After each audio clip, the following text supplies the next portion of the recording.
This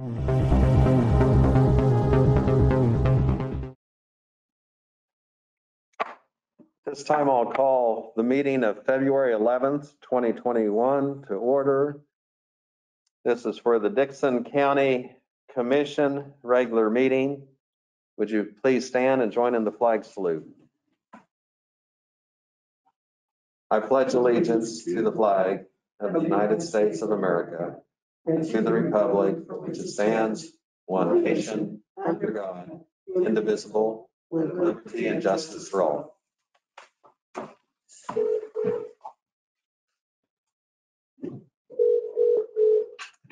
We do have one item to add to the agenda, and that is in regards to have an approval of the refuse collectors licenses, and that would be for 2021. And with that, I would move that we approve the agenda as amended. I'll second that. We have the motion, we have the second. Any other discussion? All in favor say aye. Aye. Opposed? Motion carries. The consent agenda includes the minutes of the February 4th meeting. It also includes the expenditures of $633,397.86. Also a wire payment for contract services of $2,500. Abatements of $1,627.74. I move to approve the consent agenda. Second. We have the motion and the second for approval of the consent agenda. Any other discussion? All in favor say aye. Aye. Opposed? Motion carries. This time we'll go to commission comments, and Commissioner Roller, do you have any comments you'd want to make? Just to the employees and staff at Dickinson County for their hard work and patience with this COVID situation. I feel that they've done a really good job.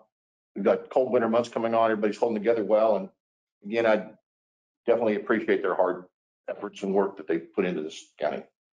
Okay, thank you. Commissioner Chamberlain. Yeah, last Friday, the Sunflower Foundation is doing a 4-part webinar sponsored by the Sunflower Foundation. It was how local governments' decisions affect public health. It was pretty good discussion. There was 3 presentations and stuff. So that's all I have, Ron. Or Lynn. Okay. On Monday, I'll have a Central Kansas Mental Health Board meeting, and I'll attend that virtually. Also, this evening, there is a Dickinson County EDC meeting. Is that something, Craig, that you're going to listen in on, or had Brad talk to you about that? Or No. Okay. I was going to be out of town, so if it's possible for you to. They're going to Zoom it or not? Yes, they are. Okay. Or you can call in either way. Yeah, I might just listen to it then. Okay. And we are, we can review all the information later, and we also are non-voting on that. So as far as the quorum and so on, we would not impact that. The next item we have is petitions, proclamations, and public comment. Before we go to public comment, we do have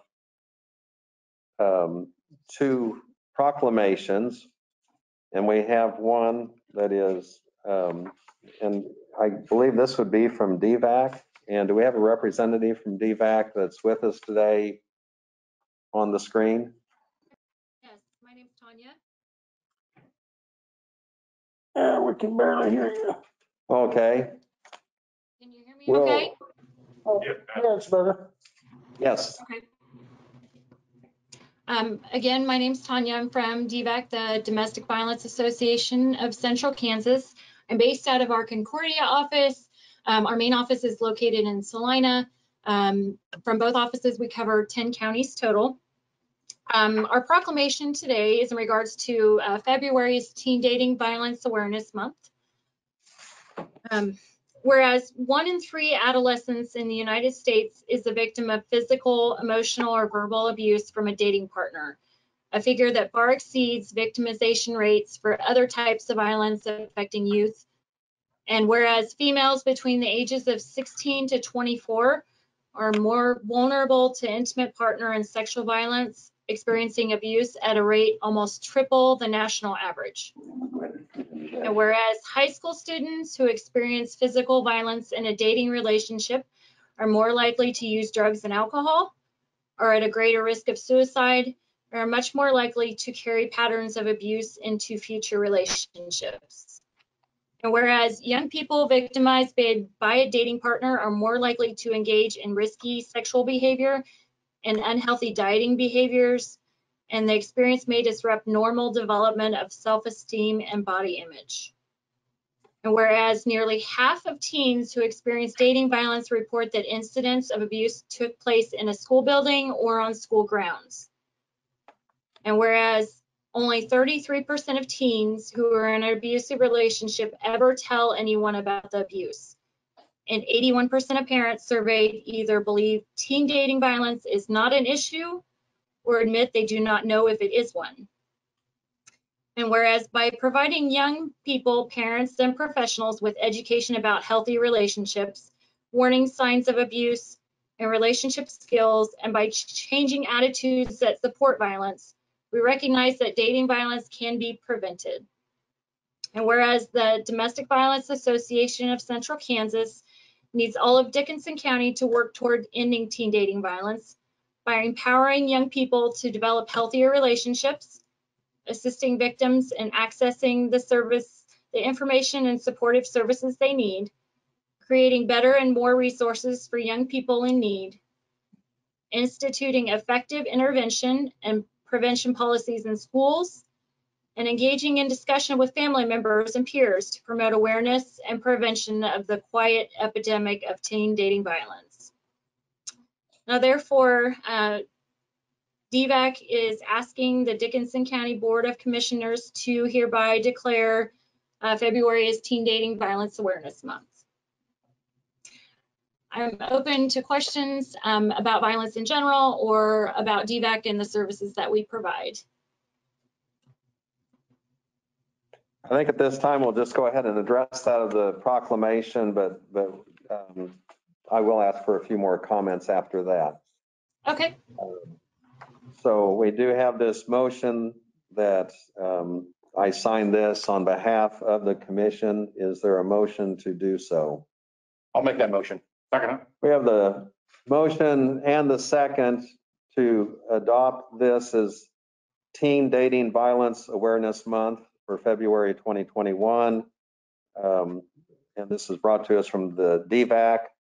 And any other comment or discussion? All in favor say aye. Aye. Opposed, motion carries.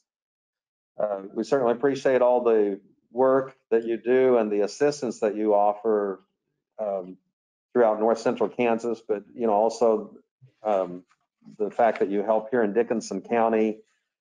And of course, this has to do with the teen dating violence, but you might just summarize briefly some of the other things you do as far as services provided to people here in Dickinson County, as far as safe houses and age groups and other situations, just kind of for public information. Okay, we're a nonprofit. We provide free services to victims of various types of violence that may be teen dating violence, domestic violence, sexual assault, stalking, elder abuse.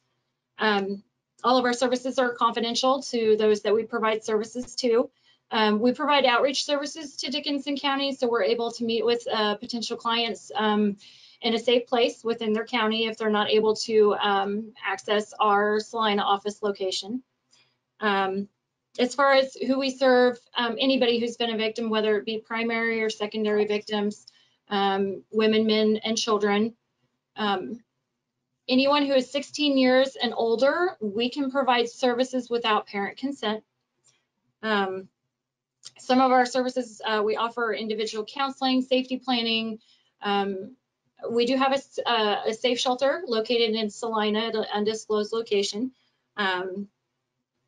We provide advocacy within the court system if that's something a client needs. We offer aid of several kinds, including food, housing, goods, and I guess that's kind of about it. Okay, well, thank you, and I appreciate that information, and thank you for the work that you do and the others in the DVAC organization. And if Thank there's you. anyone in Dickinson County that wants to participate on a volunteer basis, just to see if there's any way they can help, I mean, I'm sure they would welcome having someone reach out to them. And then also, as you mentioned, it's nonprofit, so there is opportunity if someone wants to give something financially, please consider that. That's all I have for that. Thank you. Thank you. Before we go to public comment, we do have one more proclamation, and this is from the Dickinson County EDC. This proclamation says, whereas the Dickinson County recognizes the value of simple acts of kindness performed without prompting or reason, and how these acts can positively impact the performer, the recipient, the onlooker of the good deed, and whereas people of any age can participate in random acts of kindness at any time, any place, and for the unselfish purpose of spreading goodwill. And whereas by providing random acts of kindness, and reaching out to one another, regardless of the social or economic status, education, gender, origin, religious belief, age, lifestyle, or abilities, we extend an opportunity for grace, dignity, and acceptance that might not otherwise be offered. And now, therefore, be it resolved, I, Lynn Peterson, on behalf of the County Commission and by the authority vested in me by the citizens and County of Dickinson County, hereby proclaim February 17th, 2021 as Random Acts of Kindness Day.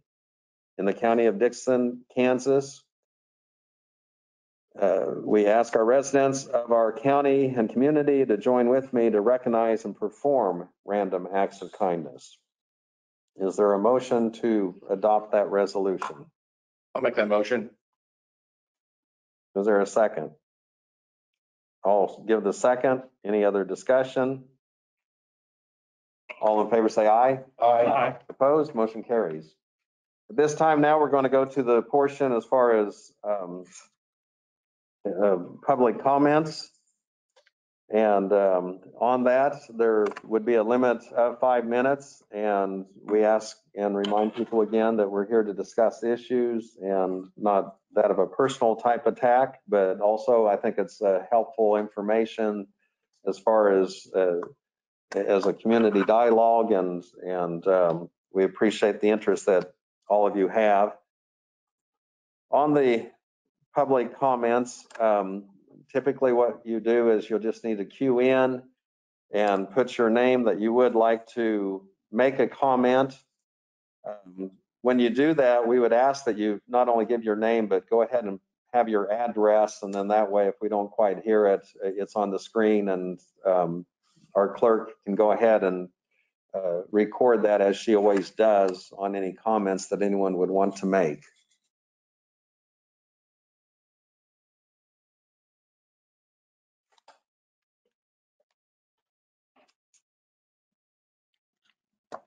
It appears that mainly people are here to listen to the regular meeting today, so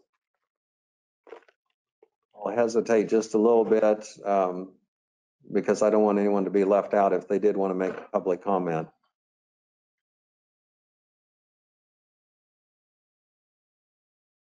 Brad, while we're doing that, I noticed Derek had brought in some of that information. Is that something we want to do for today's agenda? Yeah, since you brought it in, if you want to do the annual noxious weed report, weed management plan, and the noxious weed eradication progress report, Okay. you could do those. Okay, and we'll add those to the agenda.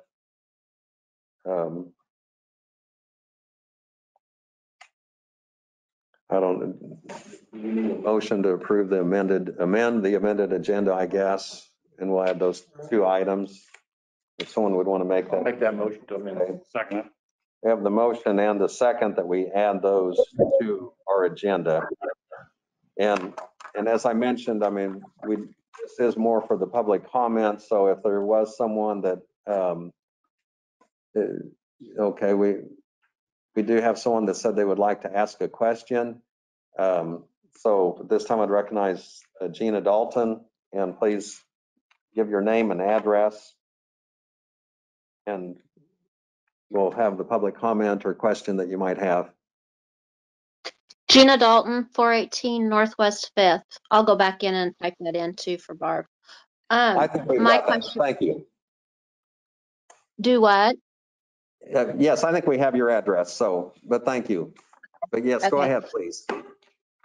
I have a question for the commissioners. Did you happen to watch the video that I sent you yesterday? I sent a video of Texas moms discussing the mask on the students and the effects that it has on them. And one of the moms was a psychologist. Did any of I you did watch it? receive that, but I did not watch that. And I had other messages and things, but no, I did Sure. not view that. But I did receive that from you. Okay. I highly, highly recommend that you gentlemen watch that interview and watch that. It's a roundtable discussion with moms, and the mom that is a expert in her field, what she says, the damage that we're doing to these kids with the mask. One mom shared that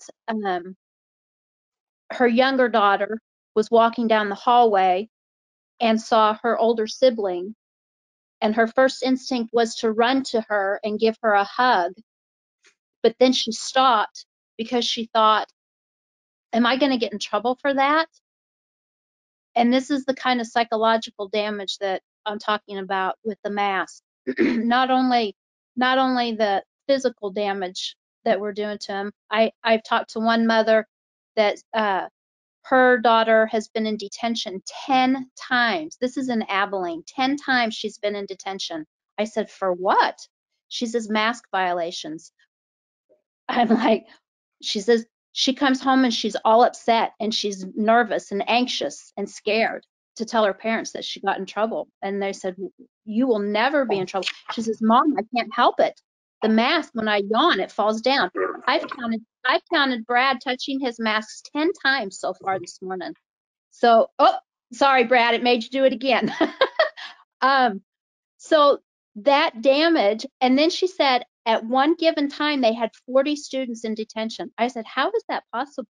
Teacher walks around with a clipboard doing tally marks on his clipboard. That's causing that's causing psychological problems in these kids. The mother on that video talked about PTSD, you know, germaphobes. Will we ever be able to touch people again?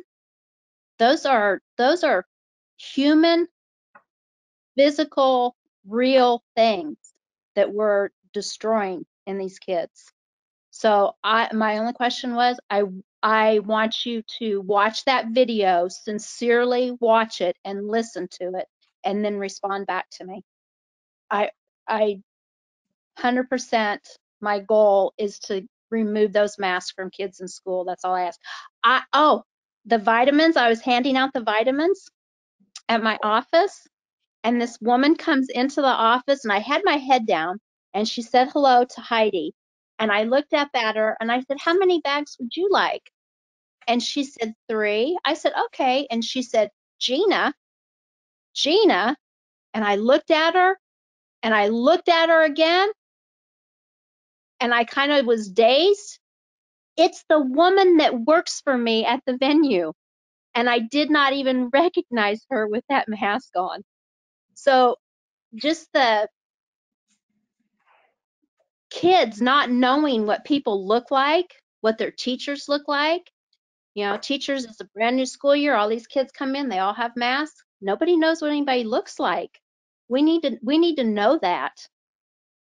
I'm not the psychologist and I'm not the expert, but I know it has an effect on people. So watch that video. Please respond back to me that you've watched it and what your feelings are on it. Okay? Thank you. That's it. Thank you. Thank you. Are there any others that would want to make a comment or have a question?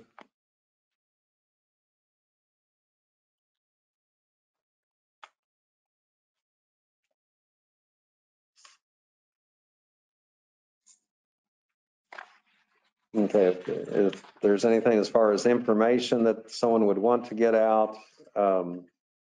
specifically or had a question, this would be your opportunity to do that before we move on further into the agenda. Dawn? Yes, Don Hammett, if you'd like to make a comment, please, and give your address. Good morning, everyone. This is Dawn Hammett with the Eisenhower Presidential Library at 200 Southeast 4th Street. So I wanted to visit with you today. I understand that there's been some questions in the community about the Eisenhower Presidential Library, and I thought it would be a good idea to chat with y'all about what's going on.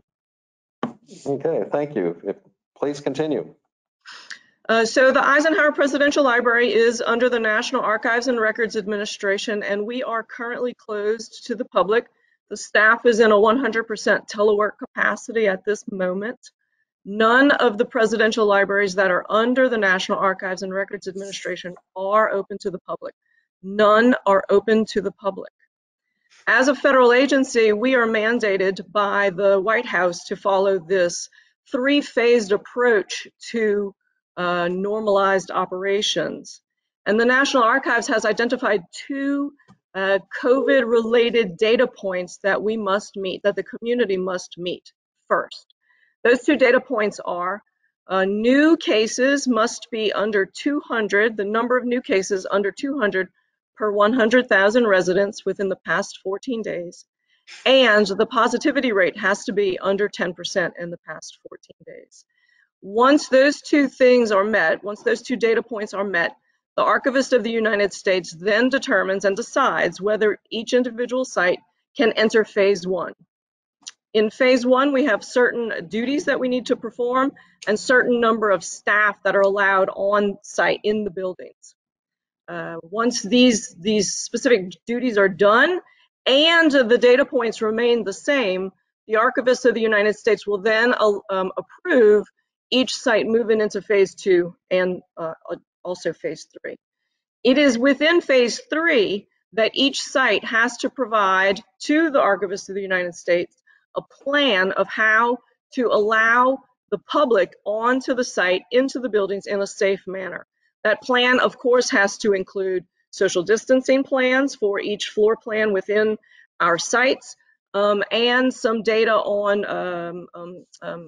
access, like how are we going to interact with the guests at the door. So it will not be until phase three that any of the public will be allowed into our buildings. And at that point, it will be with social distancing in place and all of those sorts of factors.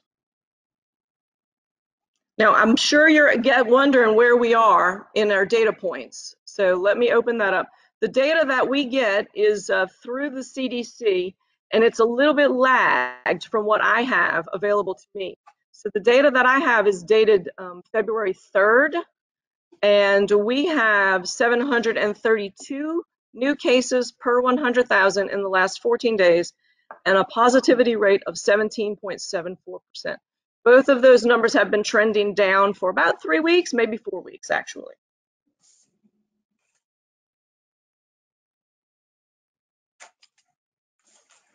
Well, thank you for the clarification, because we did have a question on that on the previous week. And I did also get one email that someone pointed out, and I'm sure you can confirm this. And actually you mentioned it, that there's no presidential library or museums that are open. And so not within the National Archives system, no. And I think that was one of the concerns that, others wondered if one in another state was open and why not us. And so anyway, this email, I think it was from one of the former associates or employees out there that had mentioned that they had also checked that there were no presidential library or museums open, and I'm sure they're referring to under National Archives. So thank you for your comments. And while I think the issue or question came up, I think in part, so much of it has to do is that all of us recognize how important the Eisenhower Presidential Library is, not only to the city here and the county and the state, but I mean, it's a national, international treasure. And, we hope for the best, and certainly all of us, want to see the day when things open up. And because you have such a positive impact, and it is such an important facility. So thank you for coming on and giving some clarification. Thank you very much. I'm right here if y'all need me. Okay, thank you. Okay, I do not believe we have any other comments or questions. And so we're going to go ahead and move on. And the next item we have is our report from county officers. And first we will have our county administrator, Brad Hammond. Okay. You heard a little bit of an update in the work session, but just to reiterate, district court is now functioning at Sterling Hall. For the most part, things are going very well. We've had a few learning challenges, but we've met them so far. And as Andrea said during the work session, we've got a number of jury trials they do scheduled out there. So I think they're prepared for that, and they've worked out those kinks to be able to get through that. So that was kind of the first exercise of the phase 2 portion of renovation. The second exercise starts actually today and tomorrow with moving a few of the devices from the treasurer's office to the civic center. The Sherry wants to make sure that those things get over and they get everything functioning in the civic center. And then Monday, Tuesday, and Wednesday, we will be moving the rest of the courthouse over there for the most part.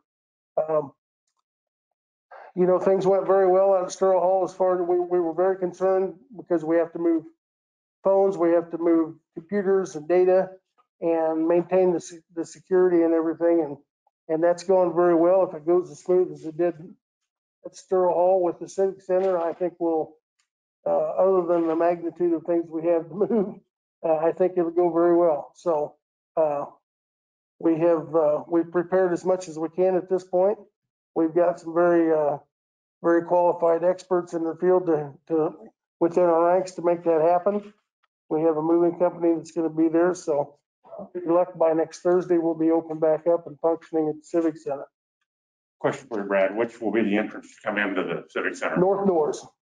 North doors will be, and so the public will be able to park along Northwest 2nd Street. There was an area that was RV parking along the northeast side, and we've converted that to angle parking as well. And so they'll be able to park along that the north side.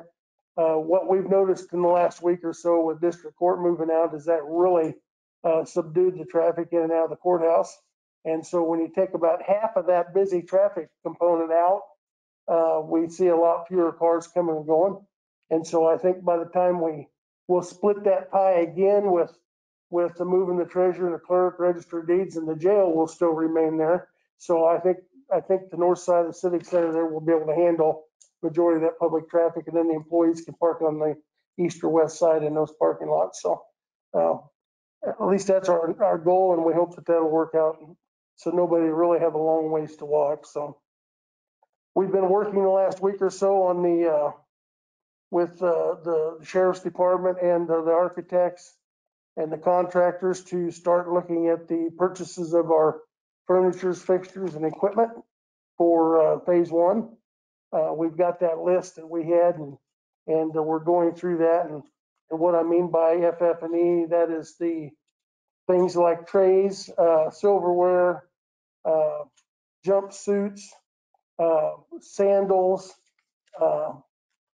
pots, pans for the jail, kitchen, things of that nature, as well as some of the furniture and things that we need to purchase for the sheriff's department. We are reusing as much as we can in the way of those things. However, with a bigger capacity facility and the intention of possibly doing contract housing, we need more of that because, as you know, the current jail is only 38 beds. So We're essentially doubling that, so we need more. And a lot of the things like the mattresses and the jumpsuits and stuff the inmates wear have seen their best use ability. So they're what they have upstairs. They intentionally haven't purchased new for the last year or two, knowing that this was coming. So we just kind of waited to upgrade when we moved out. So a lot of those things we're in the process of purchasing. Some will be in by the first of the month when they move into the new offices. Some will not, but they'll be followed up right away after that time period. So that's some of the moving parts that are going on as well. As far as the jail and the construction, we had our meeting on Monday, our update meeting. We hadn't had one for a couple of weeks because of weather. But like I told you again in the work session, we got 2 more masons on Tuesday, on Monday actually, total of 5, and then they got 2 or 3 more on Tuesday. So they whatever project they were working on, they finished up, and walking through out on the job site, things are really moving quickly now. I mean, it's amazing the difference in having some more people working. So we're hoping that will move the jail completion date up by possibly as much as 4 weeks. But things are really a lot of moving parts going on out there. In the administration offices there for the sheriff's department, they've hung all the doors, they've painted walls. Their tile setters and the carpet people are scheduled to be here first of next week to get that stuff installed. Ceilings are going in, lights are in. I mean, things are really coming along fast now. So electrical should be done by the end of this week. With us moving out of the courthouse, demolition has started on the 3rd floor. As you heard on the phone call from our office down there on the conference call, a lot of noise, been a little challenging at times to talk on the phone, let alone amongst ourselves.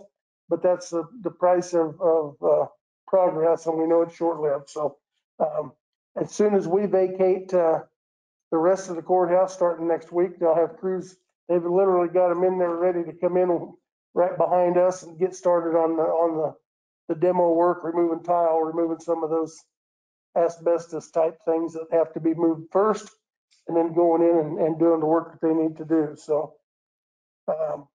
we have to work on getting some temporary walls put up in the garage for dispatch to move into, and they'll have that done here in the next couple of weeks. So they'll be ready to move up, and things are going very well right now, knock on wood, other than sub-zero temperatures that we're going to have to deal with. So not much we can do about that. Chapman Sewer project is going on, and we've agreed to work with them on some road improvements over there. They've got about 3/10 of a mile up to their current site that they're going to be constructing their sewer lagoons. That is just dirt road. And as part of their bidding process, I think their bids were scheduled for possibly today or tomorrow for the bid deadline. But their engineer had called and talked to me about best way to get that section of road improved. It's a township road, and what I suggested to them, which is ultimately what we agreed to, is that the county forces would go in and blade that road properly and then apply the base and the gravel to that small section. Number one, because the township doesn't have the staff or time to do it.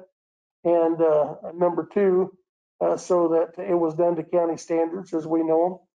Chapman, City of Chapman will be paying for those expenses. We've given them the cost for that.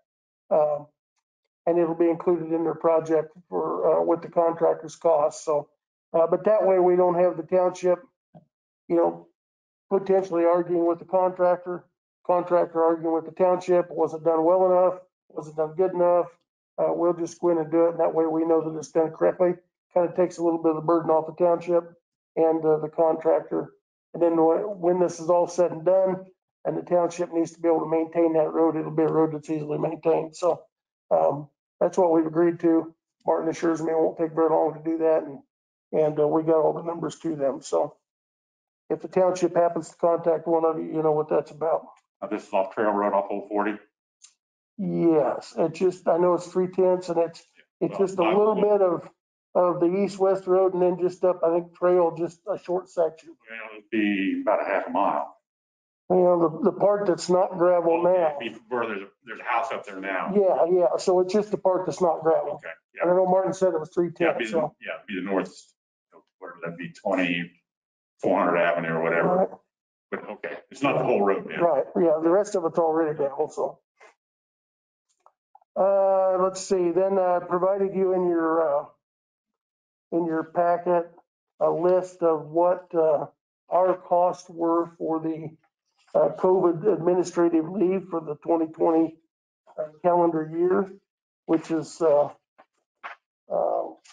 anybody that we had as a county employee that was off due to COVID, either quarantined, home sick with COVID, or for whatever reason, there was paid administrative leave for that under the federal guidelines.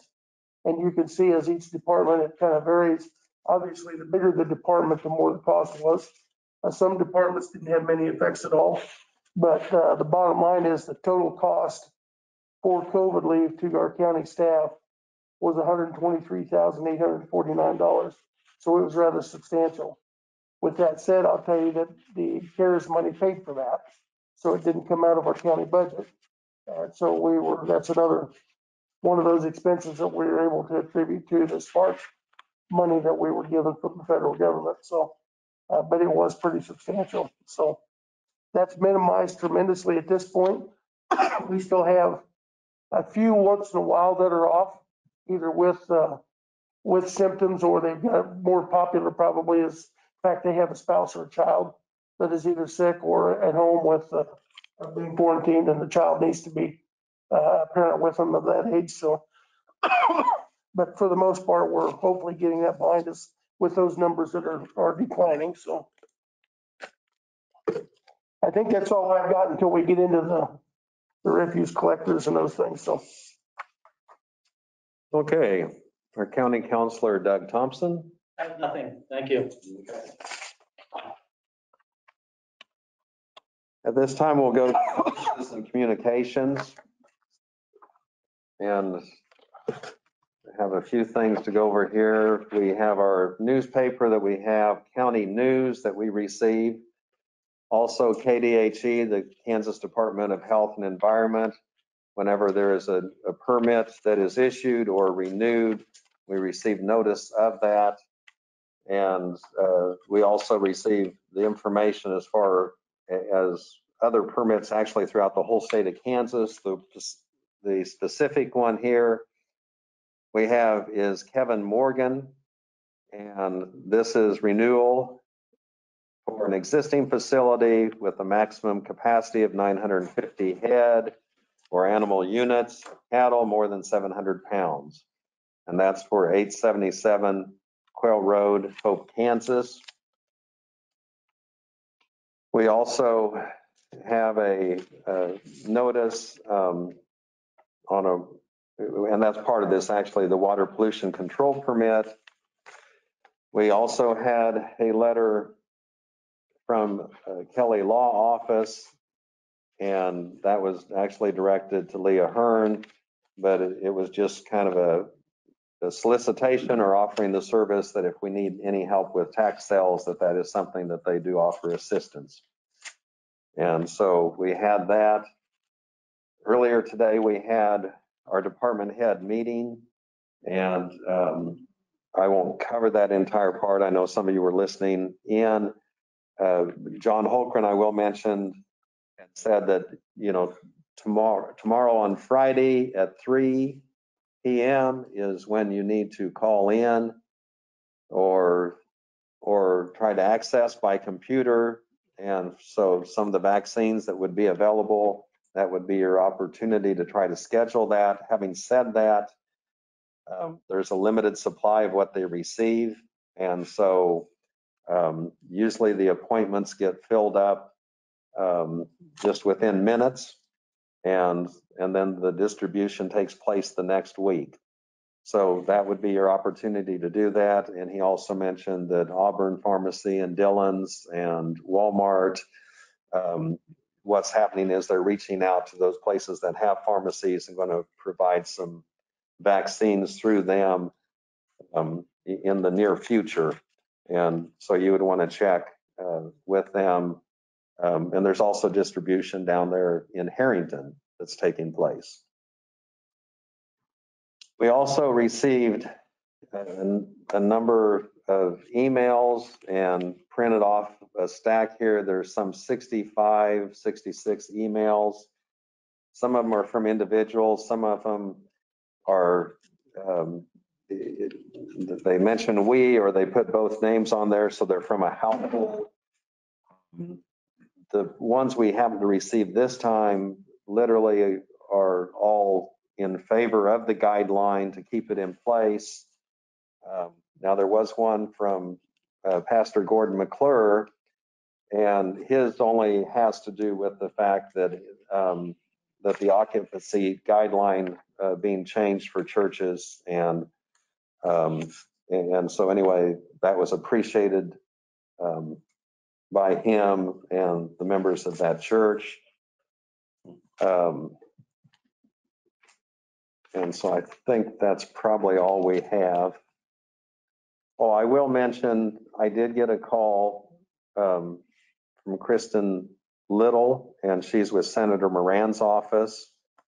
And, you know, typically there's ribbon cuttings, chamber events, and things like that, where some of his staff members reach out or come in, you know, to the communities. And I know there's just not the activities like before, so maybe that doesn't happen. But she did indicate that they were following some of the various issues locally and trying to get some feedback, but also she had reached out to some other members of our community. I will mention at this time, and I'm just kind of, and probably most of you know this, but kind of informational. If a person wants to reach out to Senator Moran about a concern that they have or an issue, sometimes the easiest way to do that is to call one of his regional offices, and his staff members will take the call or take the message or send a letter or email there. And they have, you know, briefings with the senator where they can bring that information to him. And sometimes that's the quickest way to get some information or to get a response. And so I'd go ahead and mention that, because typically that's the best way and practical way to get a hold of him. And I know he has offices just like the congressional offices and Senator Marshall and so on. They have those throughout the state. So if you just look on their website, you can get that information. Okay, that's all I have for notices and communications. We do not have any new resolutions. There's no unfinished business. We do have an item to consider the resignation of Joe Barton as the Banner Township Treasurer. And also, typically when someone does resign, they've discussed it where they have a replacement, and we do have a replacement. And so along with the resignation, to appoint Karen Lorson to take his place for Banner Township. We would make those appointments and resignation and appointment. I'll second it. So we have the motion to accept the resignation and also to make the appointment of Karen Lorson. Any other discussion? All in favor say aye. Aye. Opposed? Motion carries. Next item that we added to the agenda, Brad, if you'd want to go ahead and comment about the refuge collections or the licensing for that. Yes, this is the annual permit process for the refuse collectors in the county.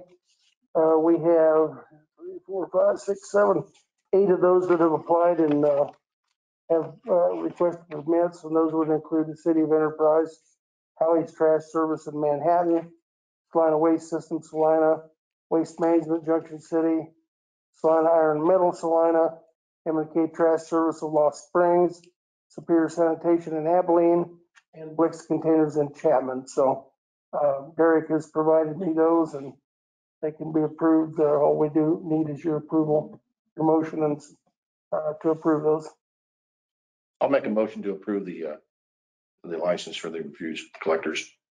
Second. We have the motion and the second, and this is kind of a housekeeping item we do annually. So for approval of the collection license for refuge Any other discussion? Yeah, how many, you know, it's $50 per vehicle. How many some of these people have? I mean, got 8 of them. I know MMK has at least 2. There's Superior has 4, I saw. Superior has quite a bit. Waste Manage has like 8, I believe. Yeah, Okay. yeah. So, Anybody, one of those trucks come in, they have to be licensed through Dickinson County. Okay, yes, sir. Yes, sir. thank you. So it's not a license that transfers truck to truck or vehicle. Okay. Oh, that's per vehicle, per year. Okay. Any other discussion? All in favor, say aye. Aye. Opposed? Motion carries. The other item we have is a housekeeping item, and once again, Derek had brought this in, and it has to do with our noxious weed plan. Brad, do you want to give a little more description to that? And that also needs our signatures. Yes, you've got two reports there, plans for the year that are required to be done every year. One's noxious weed management plan. The other one is Just weed eradication. eradication plan that we have to submit to the state each year. So, and Derek has completed those and they are there for your approval. Okay, and I think we can do that in one motion. It is housekeeping. I'd move that we adopt the noxious weed management plan. And also the annual noxious weed eradication progress report. Second. I have the motion, I have the second. Any other discussion? All in favor, say aye. Aye. Opposed? Motion carries. I do not believe we have anything else unless someone had something they wanted to bring up. I move we adjourn. I'll second that. We have the motion and the second to adjourn. Any other discussion? All in favor, say aye. Opposed? Motion carries. We're adjourned. Thank you.